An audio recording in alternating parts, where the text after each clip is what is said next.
되시네. 주님 내 길 아시네.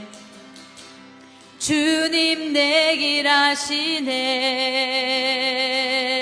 흔들린 그 길에도 함께해. 주님 내 일 아시네. 멈춰진 나의 삶에도 늘 함께해.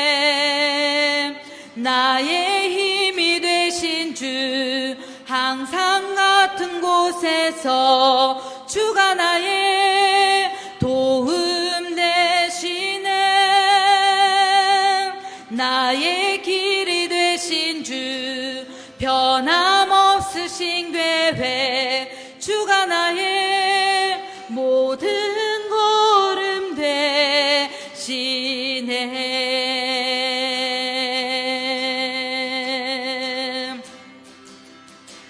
주님 내 길 아시네.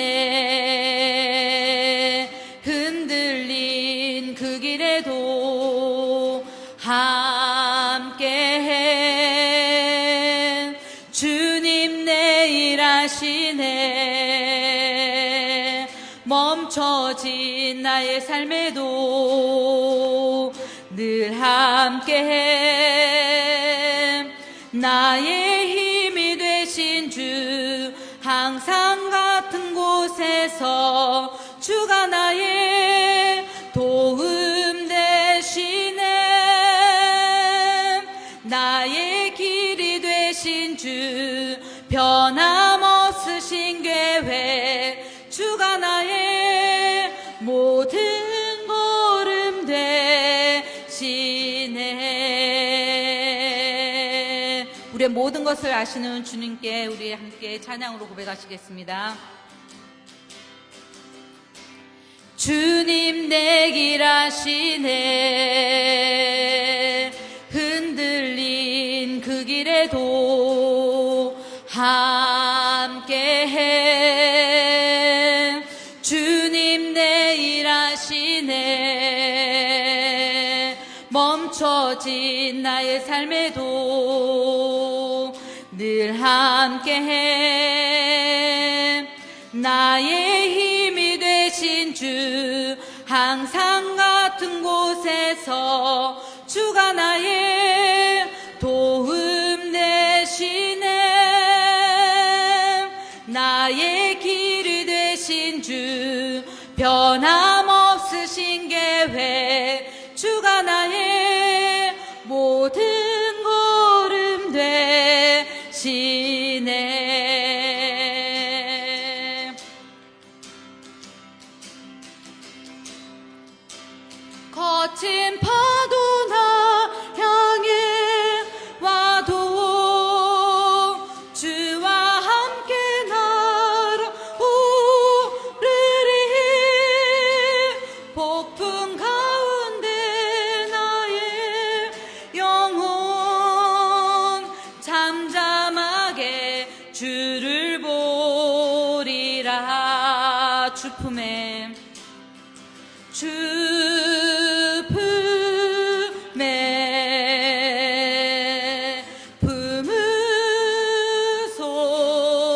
품으소서. 능력에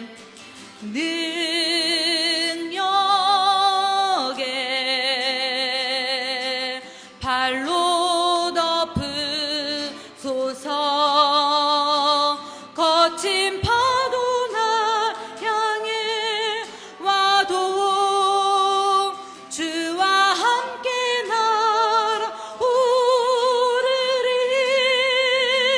폭풍 가운데 나의 영혼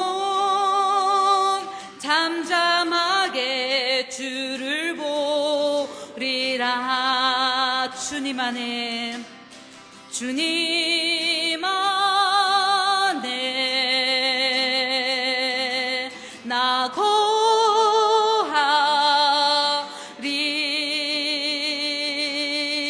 주 능력 나 잠잠히 거친 파도 날 향해 와도 주와 함께 날아오르리. 폭풍 가운데 나의 영혼 잠잠하게 주를 보리라. 다시 한번 고백합니다. 주 품에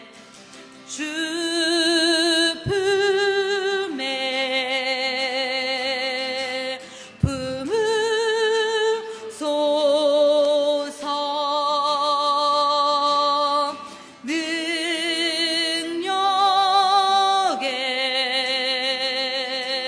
발로 덮으소서.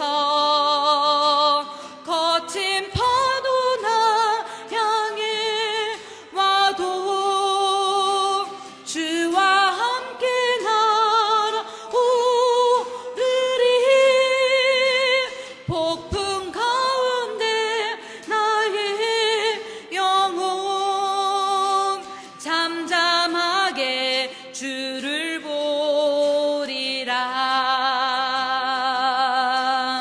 주님 안에 나 거하리. 주 능력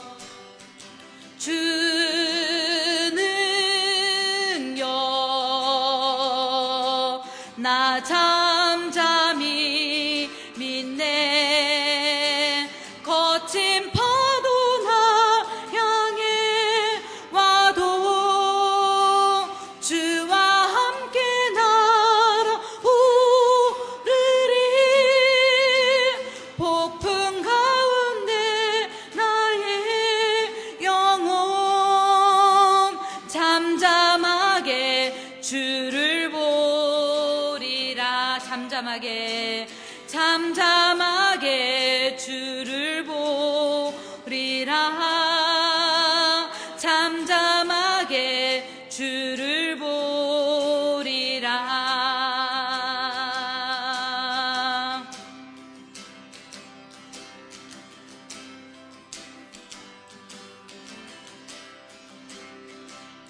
이 깊은 소식을 온 세상 전하세. 큰 환난 고통을 당하는 자에게 주 믿는 성도들 다 전할 소식을 성령이 오셨네.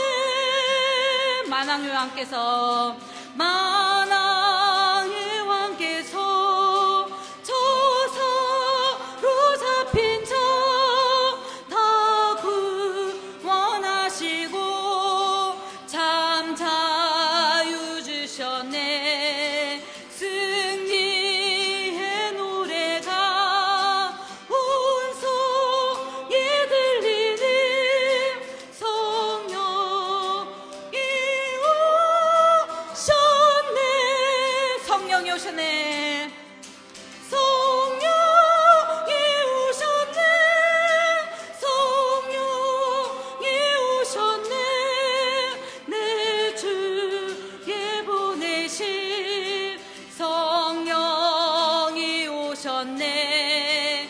이 기쁜 소식을 온 세상 전하세. 성령이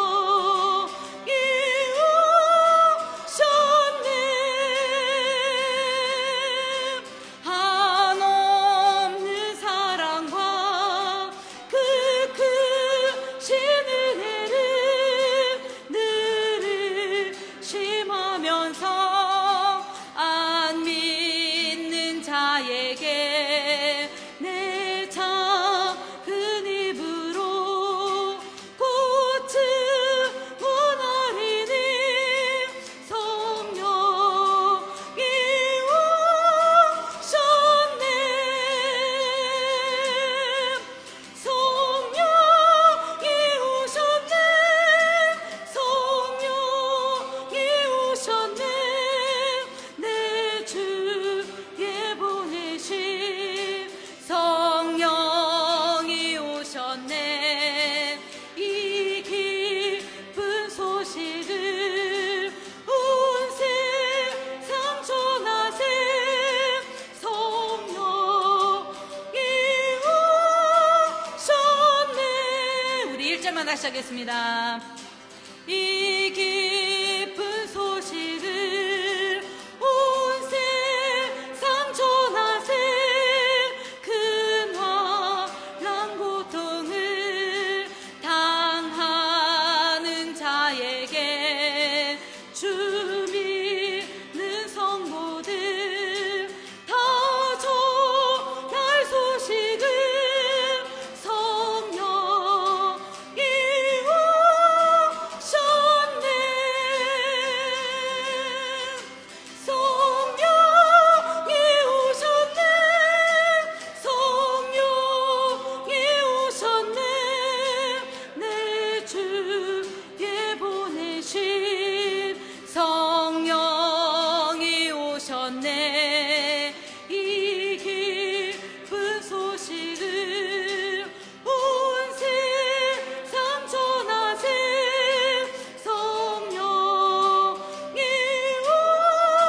오셨네. 성령이 오셨네. 성령이 오셨네. 성령이 오셨네. 내 주에 보내신 성령이 오셨네. 이 기쁜 소식을 온 세상 전하세. 성령이 오셨네.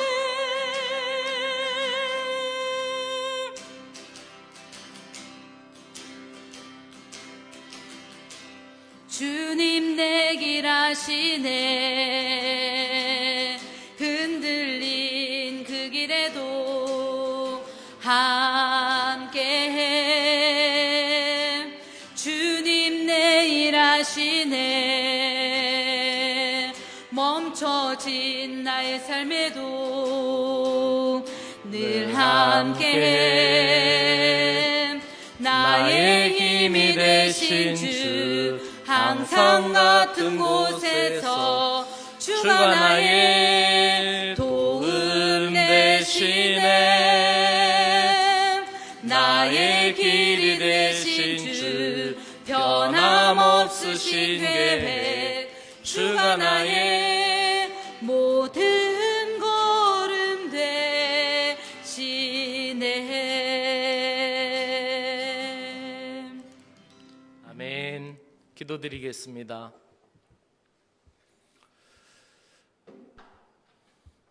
천지 만물을 창조하시고 저희들의 생사화복을 주장하시는 하나님 아버지, 오늘도 저희들을 귀한 은혜의 자리로 인도하여 주심을 감사드립니다. 세상살이가 힘들수록 우리 안에 계시는 성령님을 더욱 사모하게 하시고 성령님의 자리를 내어드리며 성령님의 역사를 인정하는 저희들이 되게 하여 주시고, 믿음이 없음을 긍휼히 여기시며 겨자씨만한 믿음도 귀히 여기시는 주님, 오늘도 믿음으로 말씀을 사모하며 말씀을 더욱 의지하는 마음으로 허락하여 주시기를 간절히 원합니다.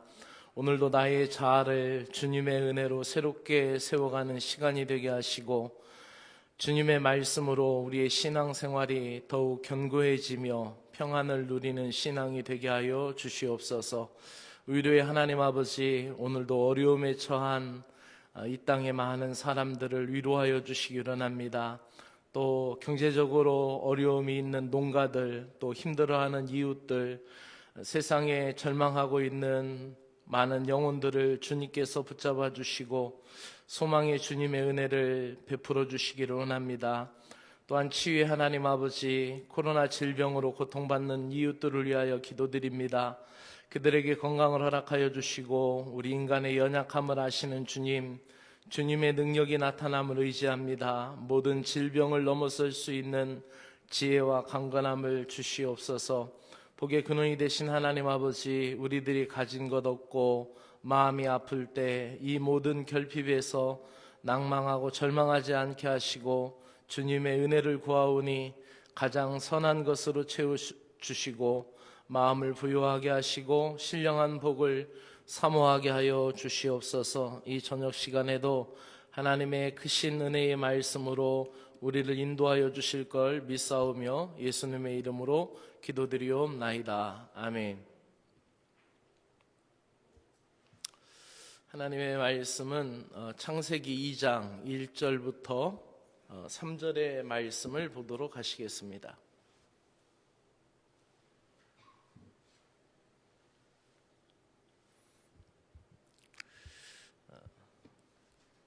제가 먼저 읽고 여러분 한 절하고 같이 읽겠습니다. 천지와 만물이 다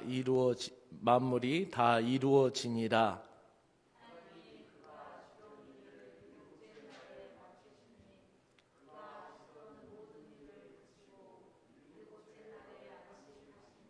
하나님이 그 일곱째 날을 복되게 하사 거룩하게 하셨으니 이는 하나님이 그 창조하시며 만드시던 모든 일을 마치시고 그날에 안식하셨음이니라. 아멘. 한번 따라해 볼까요? 복되게 하사 거룩하게 하셨으니. 아멘. 안식일에 대하여 우리에게 설명할 때 두드러지게 우리에게 말씀하고 있는 것이 복되게 하셨다, 거룩하게 하셨다라는 말씀입니다. 안식일에 대해서 구약 성경에 많이 나오고 또 신약 성경에서도 안식일에 대해서 계속해서 이야기하고 있죠. 출애굽기 16장 23절부터 24절에서는 이렇게 말씀합니다. 우리 같이 한번 읽어볼까요? 모세가 그들에게 이르시되 여호와께서 이같이 말씀하셨느니라. 내일은 휴일이니 여호와께 거룩한 안식일이라. 너희가 구울 것은 굽고 삶을 것은 삶고 그 나머지는 다 너희를 위하여 아침까지 간수하라. 그들이 모세의 명령대로 아침까지 간수하였으나 냄새도 나지 아니하고 벌레도 생기지 아니한지라. 이어서 읽을까요? 모세가 이르되 오늘은 그것을 먹으라. 오늘은 여호와의 안식일인즉 오늘은 너희가 들에서 그것을 얻지 못하리라. 엿새 동안은 너희가 그것을 거두되 일곱째 날은 안식일인즉 그날에는 없으리라 하였으나 일곱째 날에 백성 중 어떤 사람들이 거두러 나갔다가 얻지 못하니라. 아멘. 이 말씀은 모세가 이스라엘 백성들하고 출애굽하는 과정 가운데 하나님께서 하늘에서 만나를 그날 내려주시죠. 그런데 안식일 날에는 만나를 내려주시지 않는 거예요. 하나님도 쉬셔야 된다고 안 내려주시는 거예요. 그러니까 토요일 날 2배로 걷어서 간수하였다가 튀김할 건 튀김하고 찜할 건 찜하고 그렇게 구울 건 굽고 찔 건 쪄라. 그런데 그 다음 날에도 그것이 냄새가 안 났다고 그래요. 그러니까 먹을 수 있는 식품으로서 문제가 없었다라는 거죠. 그런데 말 안 듣고 꼭 일요일 날 이제 안식일 날 죄송합니다. 일요일이 아니라 안식일 날 거기서 거두러 나갔는데 못 거뒀고 빈손으로 왔죠. 그래서 또 모세한테 한번 혼나게 되는 모습을 보게 되죠. 이게 출애굽하면서 이스라엘 백성들이 겪었던 안식일의 모습입니다. 자, 또 안식일에 대해서 예수님 시대에 와서 안식일에 대해서 얘기할 때 이렇게 말씀하죠. 안식일에 대해서 구체적으로 언급하기 전에 마태복음 11장 28절에서 30절에서 이렇게 말씀합니다. 뭐라고 얘기하냐? 시작. 수고하고 무거운 짐진 자들아 다 내게로 오라. 내가 너희를 쉬게 하리라. 나는 마음이 온유하고 겸손하니 나의 멍에를 메고 내게 배우라. 그리하면 너희 마음이 쉼을 얻으리니 이는 내 멍에는 쉽고 내 짐은 가벼움이라 하시니라.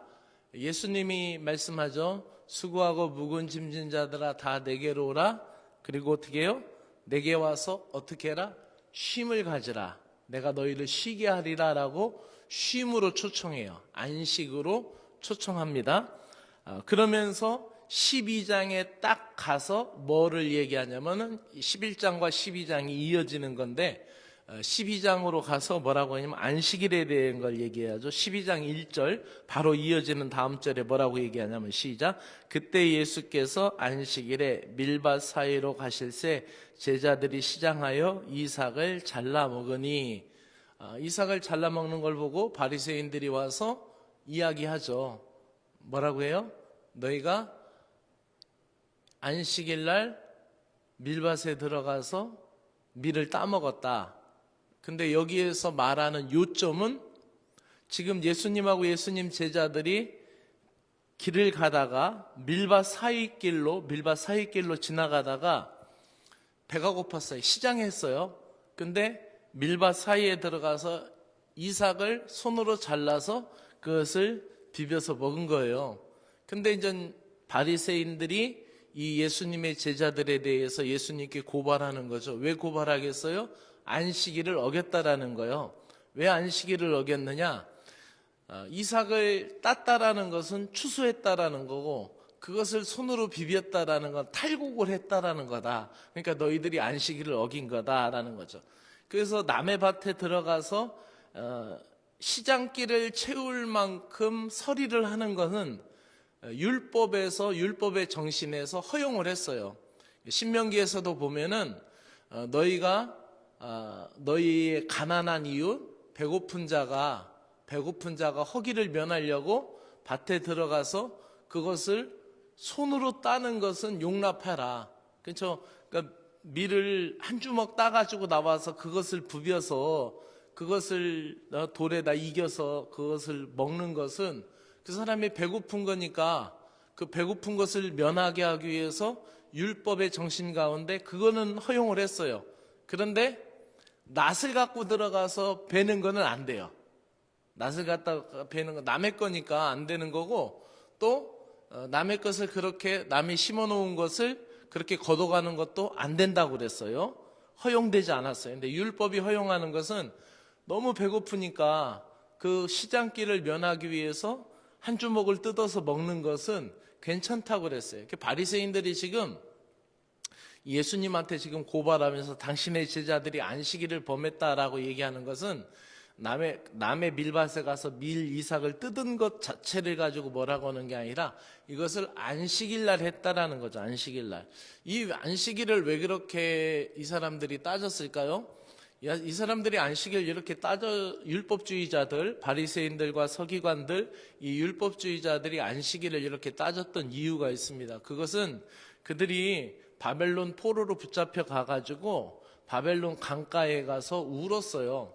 근데 그 바벨론 강가라는 것은 바벨론으로 가가지고 강가에 앉아 울었다라는 것은 거기에 보면 정관사 그 바벨론 강가라는 원어에 보면 그 정관사 더가 붙느냐 그렇지 않고 강으로 붙느냐 그런 얘기인데, 그 전체적인 내용을 풀이해 보면은 이스라엘 백성들이 바벨론 제국에 붙잡혀 갔죠. 붙잡혀 가서 70년 동안 노역을 하죠. 70년 동안 노역을 하는데 그 70년 동안 노역을 하는 날짜의 수가 따져보니까 그들이 안식일도 제대로 지키지 않은 숫자이고, 그들이 더 중요한 것은 안식년을 안 지킨 숫자이고, 그래서 그거를 따져가지고 그들에게 오히려 노역을 하게 하는 거죠. 왜냐면은 그 이스라엘 땅의 백성들을 붙잡아 가면은 그 땅이 황폐하게 되니까, 예루살렘이 황폐하게 되니까 그 땅은 안식일을 지키게 되는 거죠. 그러한 뜻을 그 백성들에게 가르쳐 주시는 거예요. 가르쳐 주시면서 그 바벨론 강가에서 그들이 눈물을 흘리고 울고, 그래서 그것이 시편으로도 남아있잖아요. 근데 그 강가에서 앉아서 울었다라는 것은 어떤 의미가 있냐면은 그냥 강가에 나가서 울은 게 아니라 그 백성들이, 이스라엘 백성들이 바벨론으로 붙잡혀 가서 거기서 뭐를 했느냐, 물을 끌어오기 위해서, 관계 수로를 만들기 위해서 강을 파는, 그러니까 강을 노용으로 그 강을 이렇게 봉황천처럼 자연적으로 흐르는 내천이 아니라, 이렇게 천내처럼 이렇게 그냥 흐르는 물이 아니라 먼 곳에서 물을 끌어오려면 어떻게 해야 돼요? 땅을 깊이 파야 그 수로를 만들어야 물이 흘러오잖아요. 그 관계 수로를 만드는 거예요. 그래서 그 일을 하다 말고 앉아가지고 이제 그 마음껏 찬양하고 싶은데 그 역사서들을 보면은 마음껏 찬양하고 싶은데 마음껏 찬양하지 못하고 그 수금을 타다가 점심시간에 수금을 타다가 그 수금과 비파를 나무에다 걸어놓고 그것이 바람이 흔들리는 소리가 날 때 그들의 마음이 우리가 이렇게 붙잡혀 와서 안식일을 제대로 못 지키고 안식년을 제대로 못 지켜서 하나님 앞에 이렇게 고통을 받고 죄 하나님 앞에 노역을 하고 있다라는 그 슬픔에서 회개를 한 거예요.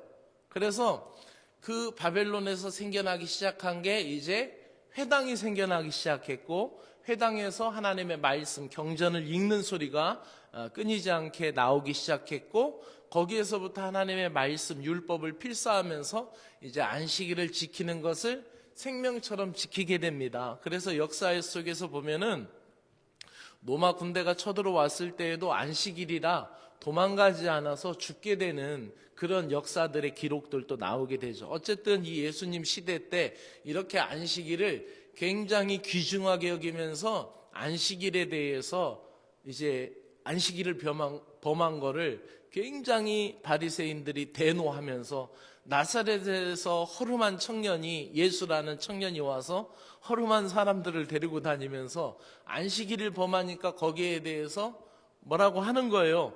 그런데 예수님이 12장 8절에 뭐라고 말씀하냐면 이렇게 말씀합니다. 시작. 인자는 안식일의 주인이라. 아멘. 이렇게 얘기해요. 그러면서 뭐라고 얘기하냐면은 예수님이 일부러 이제 안식일날 회당에 들어가셔서 12장 2절에 안식일에 회당에 들어가시는 모습이 나오고 거기서 일부러 누구를 고치냐면은 일부러 손 마른 사람, 중풍병자를 일부러 고치시는 거예요. 그 바리새인들이 또 예수님한테 뭐라고 그래요? 왜 안식일날 의료 행위를 하느냐? 그러니까 안식일날 만약에 중풍병에 우리 가족 중에서 우리의 친척이나 우리의 가족 중 형제들 중에서 병을 앓고 있고 중풍병에 걸렸는데 그 손 마른 사람이 안식일날 고침받았으면 우리는 기뻐요, 안 기뻐요? 기쁘죠. 근데 이 바리새인들은 뭐라고 그랬냐면은 왜 안식일날 병을 고치고 그러냐라고 예수님 앞에 따지는 거예요. 그럴 때 이제 마태복음 12장 9절부터는 뭐라고 나오냐면은 예수님이 비유를 들죠. 너희가 만약에 너희 양이 가다가 안식일날 구렁이에 빠졌어. 그 늪에 빠져서 허우적거리고 못 나오면 그 자기의 재산, 자기의 양이 어떻게 해요? 죽으니까 어떻게 해요? 그것을 너희가 건져내냐 안 건져내냐? 건져낸다라는 거예요. 그렇죠? 건져내는데 안식일날 그 염소나 양보다 더 귀한 하나님의 사람, 하나님의 백성이 고침받는 것을 너희가 왜 뭐라고 하느냐? 내가 안식일의 주인이다.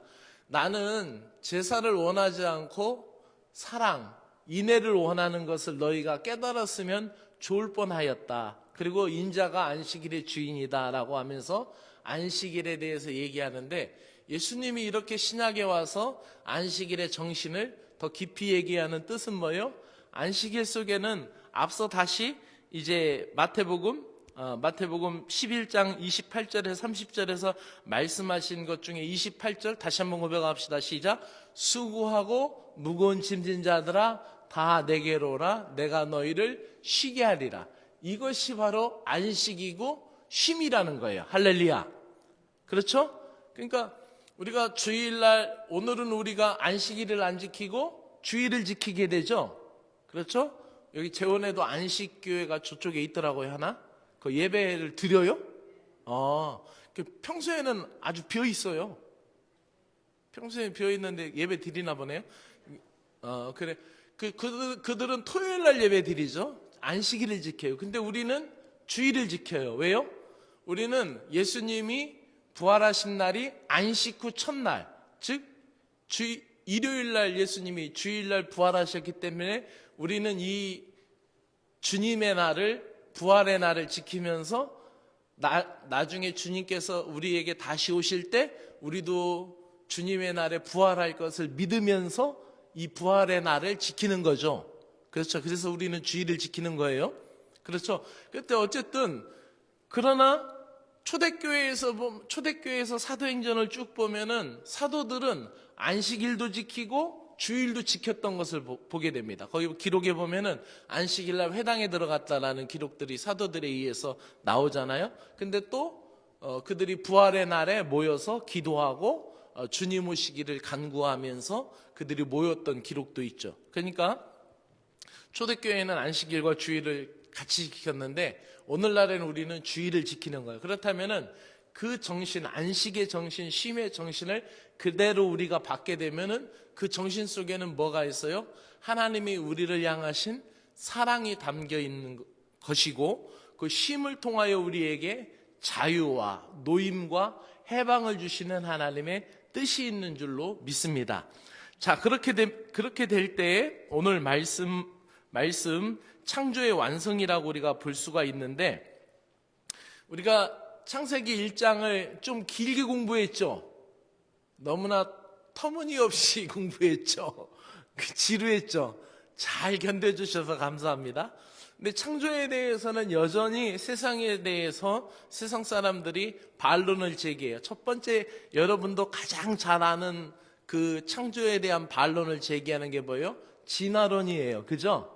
진화론? 그 진화론 말고 또 다른 이론이 있는데 그게 뭐냐면은 비유설이라고 하는 거예요. 창세기 비유설이라는 건데 이건 뭐냐면 창세기 1장부터 창세기 11장까지 바벨론탑 사건까지 그 모든 이야기는 설화, 전설, 이야기라는 거죠. 왜냐면은 이 창조에 대한 신화가 이 성경에만 있는 것이 아니라 고대의 다른 문서에도 나와요. 그리고 그 노아의 홍수의 이야기가 성경에만 나오는 것이 아니라 다른 고대 문서에도 이 홍수에 대한 이야기들이 나와요. 그러니까 이거는 그 성경이 문학 형식을 띠고 있고 시적 장르를 가지고 있기 때문에 이것은 그런 이야기들에서 역시 성경도 하나의 그 신화를 만들기 위해서 따온 거다 이렇게 말하는 이런 자유주의적인 그런 신학자들이 있는 거예요. 또 하나가 뭐냐면은 점진적 창조설이에요. 점진적 창조설. 이거는 뭐냐면은 하나님께서 수천억 년을 통해서 하나님이 이것이 점진적으로 하나님이 진화를 함께 사용하셔서 창조의 역사를 이끌어 가신다 이렇게 이야기를 하셔요. 그래서 제가 딱 10년 전이네요. 제가 42살 때 그 유럽을 갔으니까요. 그 유럽에 가서 그 스위스의 제네바 대학에 갔어요. 제네바 대학에 갔는데 그 스위스 제네바 대학에 그 학장님하고 같이 앉아서 우리 목사님들 한 10명 정도와 이렇게 세미나 토론을 할 수 있는 시간을 가졌는데 그 학장님이 바로 이 점진적 창조설을 이야기하는 학자였어요. 그래서 이제 저는 그때 당시에 굉장히 이제 뭐 북한학도 공부하고 굉장히 사회활동도 많이 해서 이제 같은 사관들 사이에서는 박한서 사관은 굉장히 그 진보적인 생각을 갖고 있고 굉장히 저 사관은 굉장히 그 진보적인 사상을 가지고 이렇게 성경을 대한다 이렇게 진보적인 사람으로 찍혀 있었어요. 근데 거기 스위스 제네바에 가서 이제 그 학장님하고 얘기하는데 이 창조에 대해서 얘기할 때 제가 얘기를 했죠. 아니 학장님 이거는 내 생각은 이렇다. 우리 성경에서는 창조를 가지고 얘기하는데 지금 학장님이 얘기하는 것은 이 점진적 이 창조설을 가지고 얘기하는데 그랬더니 그 학장님이 나를 굉장히 구태연하고 구닥다리하고 굉장히 보수주의자고 굉장히 고지식한 사람으로 대하면서 이제 얘기를 하더라고요. 제가 유럽에 가서는 굉장히 퇴보적인 사람으로 보수적인 사람으로 이제 낙인을 찍혔던 그런 아주 잊혀지지 않는 기억이 있어요. 42살 때 갔으니까 딱 10년 전인데, 그리고 그러한 이제 점진적인 창조설을 얘기하는 학자들도 있는 거죠. 근데 또 하나의 이제 가설은 뭐냐면은 간격설이라는 것이 있는데, 그건 뭐냐면은 창세기 1장과 2장과의 사이에 많은 간격이 있다, 이런 얘기를 하는 거예요. 어쨌든 많은 가설이 있지만은 저는 그냥 성경대로 믿을래요.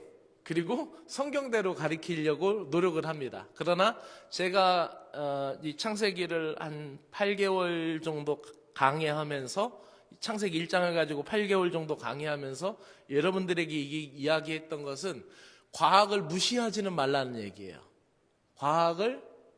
과학이 오히려 창조의 역사를 뒷받침하고 밝혀주고 있다라는 거예요. 그러니까 과학과 성경과 대화를 해야 된다라는 말씀을 드린 거예요. 그래서 이제 창세기 1장을 통해서 이렇게 했는데, 그래서 지난주에 마지막에 창세기 1장 26절부터 31절까지 읽으면서 마지막 창조의 하이라이트가 누구였어요? 바로 우리 인간. 할렐루야.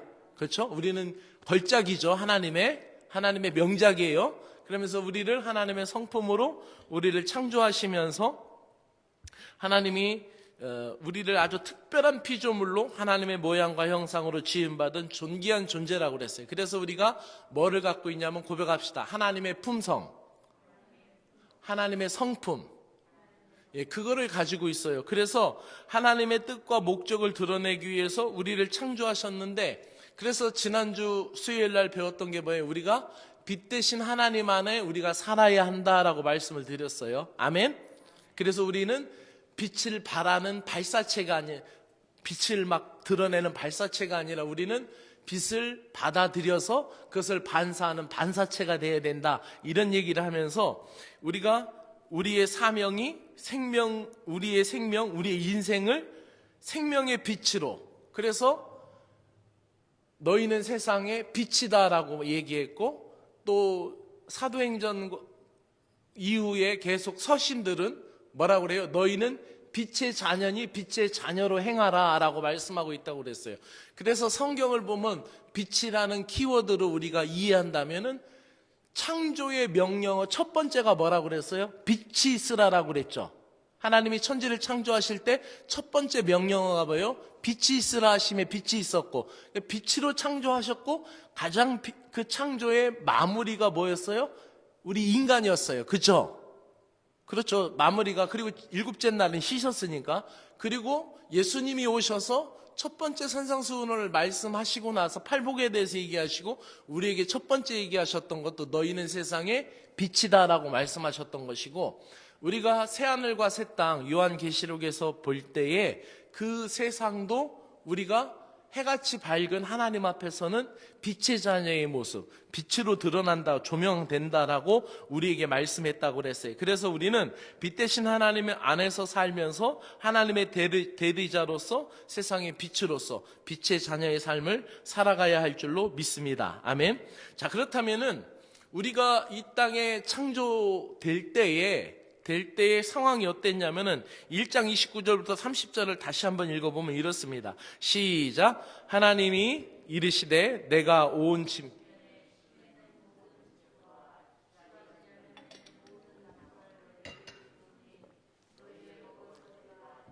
아멘. 보세요.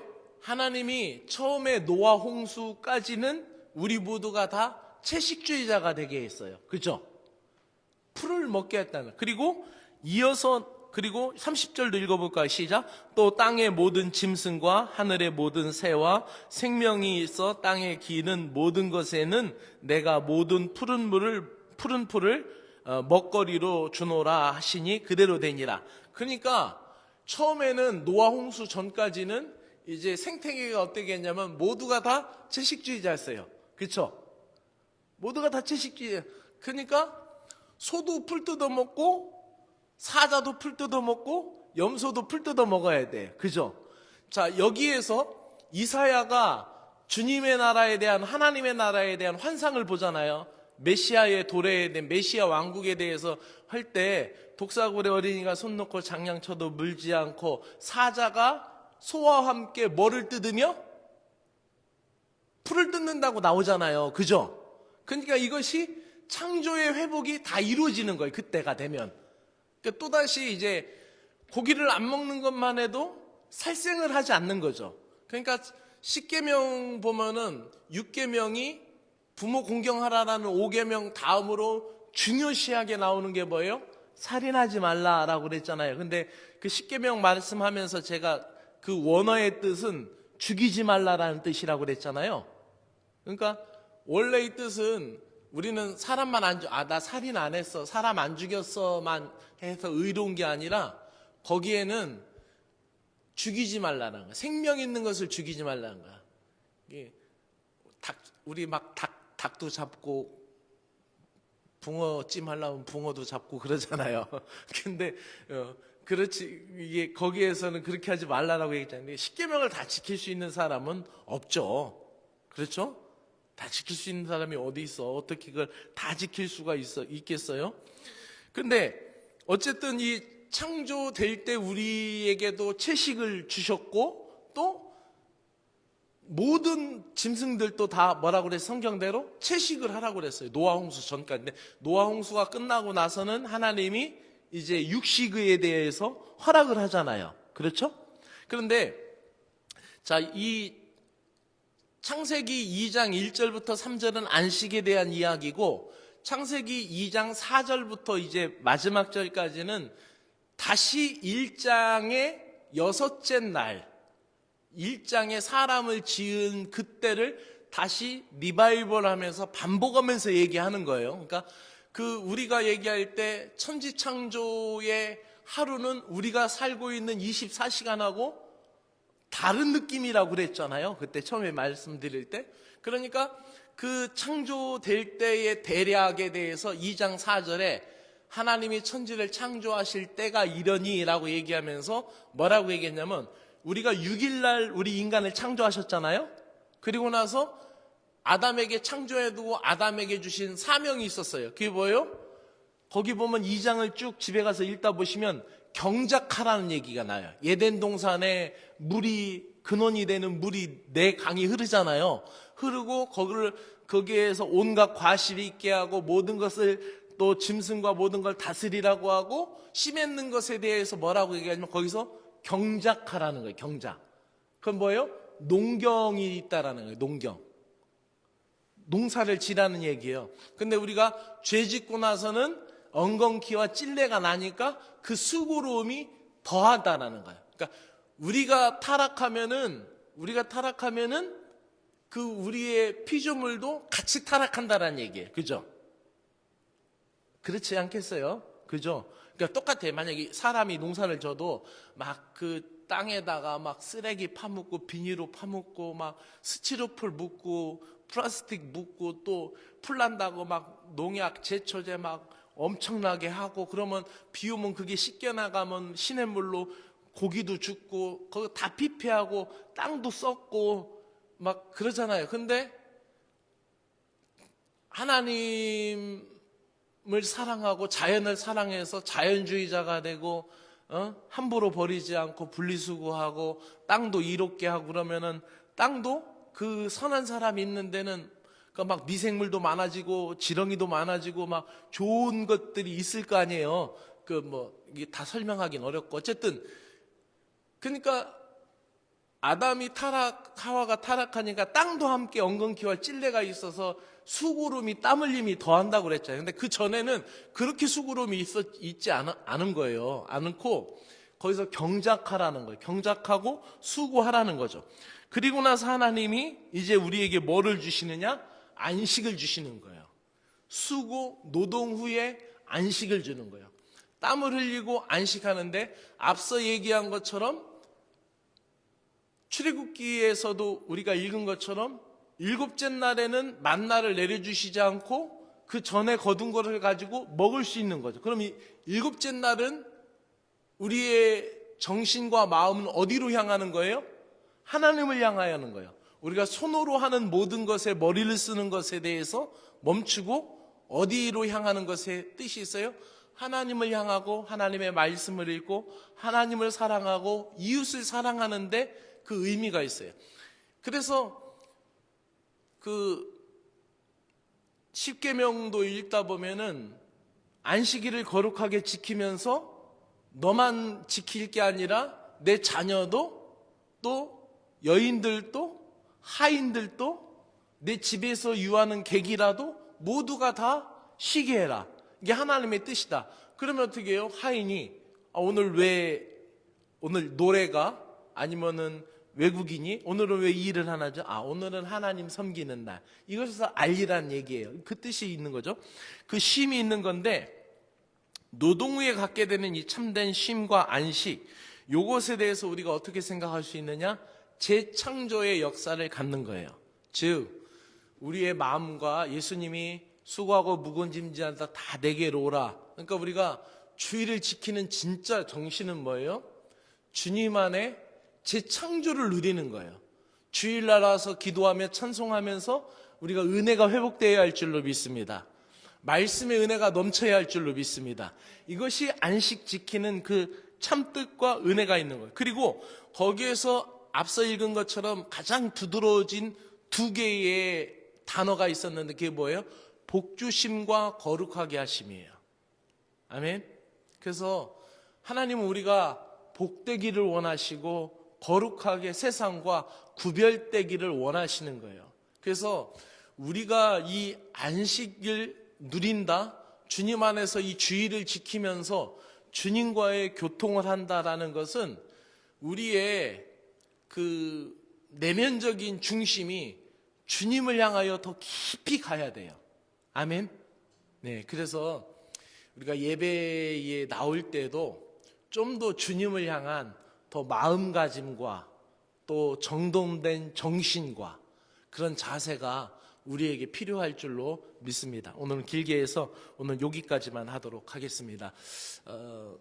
마지막 권원입니다. 여러분, 우리가 주일을 지키고 있습니다. 이 주일을 통하여서 우리가 주님 앞에 나와서 우리가 종교적인 의무를 다 행하는 것으로 만족하지 말고 여러분이 하나님을 만날 수 있는 은혜의 시간이 되기를 간절히 바랍니다. 그러다 보면은 주일날 예배 전까지 막 급한 일이 있으면 노동을 할 수밖에 없을 때도 있을 거예요, 분명히. 하지만 그래도 가능하면 그런 가운데도 우리의 마음과 생각은 주님을 향하여 도달하려고 노력을 해야 돼요.